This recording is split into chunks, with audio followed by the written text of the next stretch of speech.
Indigents of host communities to the Okomu oil palm estate and members of civil society groups in Edo State have staged a protest in Benin City, the state capital, asking the state government to intervene in the issue of alleged harassment, intimidation and destruction of natural environment by the oil palm company. The protesters who took their protest to the Edo State House of Assembly and the Government House also alleged the violation of the state government's revocation order of 13,750 hectares of land area in the Okomu and Onwa forests by the company. Meanwhile, the company insists it has done nothing wrong.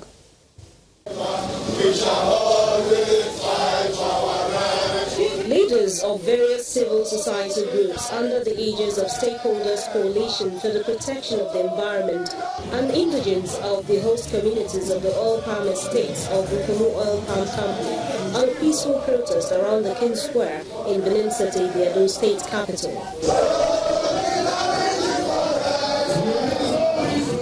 Their grievances are against the Okomu Oil Palm Company, which they accuse of destroying their natural environment and forcefully evicting indigents from their farmlands, among other issues.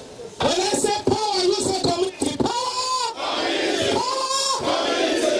The protesters arrived at the Edo State House of Assembly, where their leaders take turns to speak their minds before handing over their petition to the Speaker, who has given them audience. They have stolen the lands of the Edo people.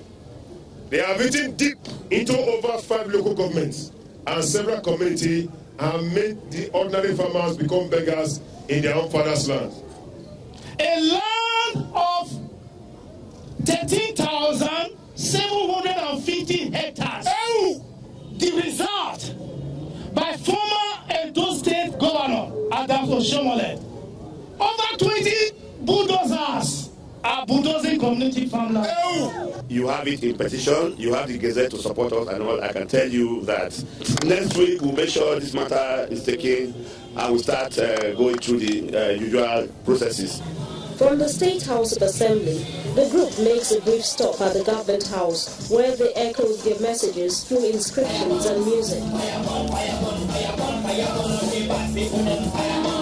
Reacting to the protest, the communication officer of Okomu Oil Palm PLC, Mr. Fidelis Olise, absolves the company of any wrongdoing, adding that the company enjoys the best of relationships with its host communities. I will have every document justifying our use of that land. If our land was illegally occupied, are we going to call the government to come and commission the land? It's a simple logic. If the land was illegally occupied, are we going to do an EIA for the Federal Ministry of Environment in conjunction with the Edo State Ministry of Environment? I have a copy right here. Both the group's parties and the company in question have told their sides of the story. The call now is for all to remain calm and allow the state legislature time to make its findings known. The Secretary to Traffic Management in the state, the Corps Marshal Federal Road Safety Corps, Boboyo Yeyemi, has been speaking on the recent relocation of personnel from inner roads to highways in states across the Federation. Mr. Yeyemi, who was on our breakfast show, Sunrise Daily, says he has also been an advocate of state traffic management agencies and lauds the cooperation of states like Lagos and Ogun towards complementing the efforts of his agencies shorted in manpower. I indicated my interest to pull out completely from Lagos roads, and the then Commissioner for Transportation and the LASMA people pleaded that they don't have enough capacity. That was when the integration started, when His Excellency directed the PAMSEC Science and Tech to come to Abuja to work on the integration of the database in linking the enforcement database with that of the federal government, which is highly remarkable, being the first state, and that's the ultimate. I've been encouraging the state traffic management agencies. I've advocated for shared responsibility. 204,000 kilometers of road network. FRSC alone cannot cover that. Even if I line people 1 per kilometer, that means I need 204,000 personnel.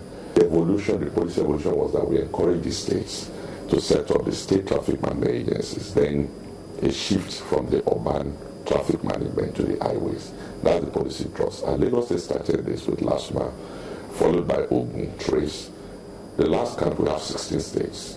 And I brought them under one umbrella. We had a meeting in December last year, and we're going to have another workshop in aligning the operations of all the state traffic management agencies with that of FRA, so that we are using the same enforcement mode.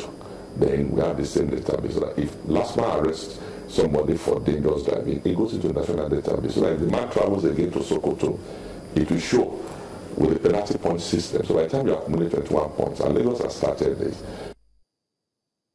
And that's news across Nigeria at this time. Many thanks for watching. I'm Millicent Walker.